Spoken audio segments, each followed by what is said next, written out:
9. There's a new food resolution for the new year. Have you heard of Veganuary?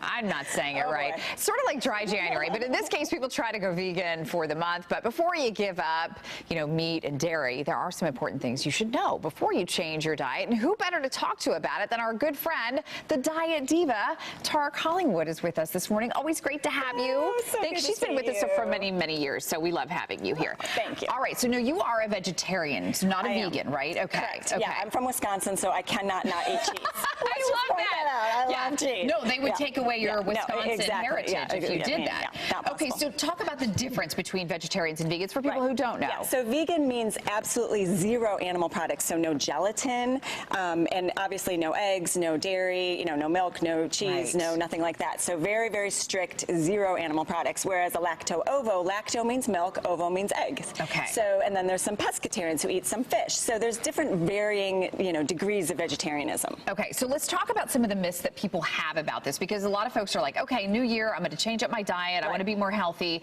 So one of the myths is that if you are a vegetarian or a vegan, you don't get enough protein in your diet. Is that true? No, well, it depends on what you're eating, but it is very easy to get enough protein, even with a vegan diet, but especially a vegetarian diet that includes some of the eggs and milk and cheese. So a half a cup of beans is actually the equivalent to 1 ounce of animal protein in terms of protein.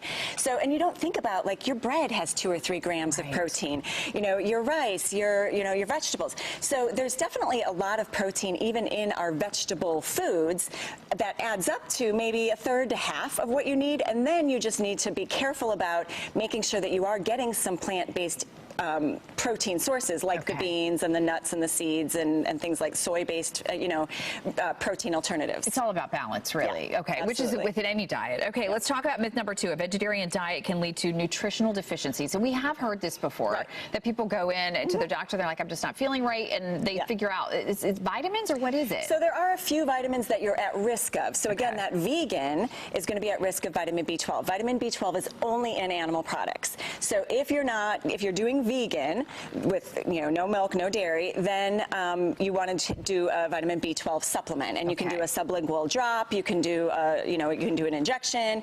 You can just do a pill. So vitamin B12 is easy to get in a supplement. Other ones that you're at risk of, iron, of course, is going to be in a lot of animal products, but you can also get that in vegetables, and you can increase your absorption of iron if you have it with vitamin C. So for example, spinach is high in iron. Have it with some tomatoes, which are high in vitamin C. That helps the absorption. So it's possible, and zinc is another one, but nuts and seeds are high in zinc. So you can definitely get the nutrients, but if you're worried and you want to go on this vegetarian diet, what I would do is say take a multivitamin.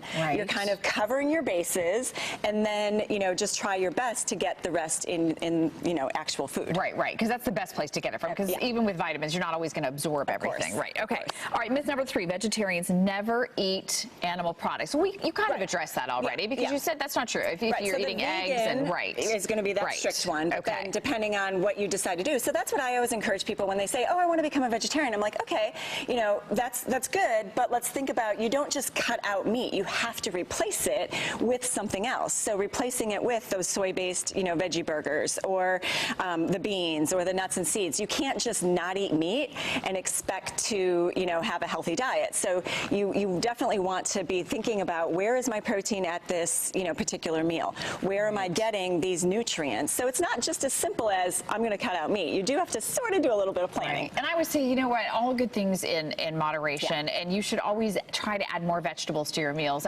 Absolutely. If I let my husband make every meal, we would never have a vegetable, right? So it's like, we got to have a vegetable every meal. Sorry. Did you hear that, husband? That's right. Thankfully, everybody likes broccoli at our house. All right. That's good. Tara, thank you so much. Always good to see you. And people want to find out more about you, go to dietdiva.net is my website. Great to see you as always. All right.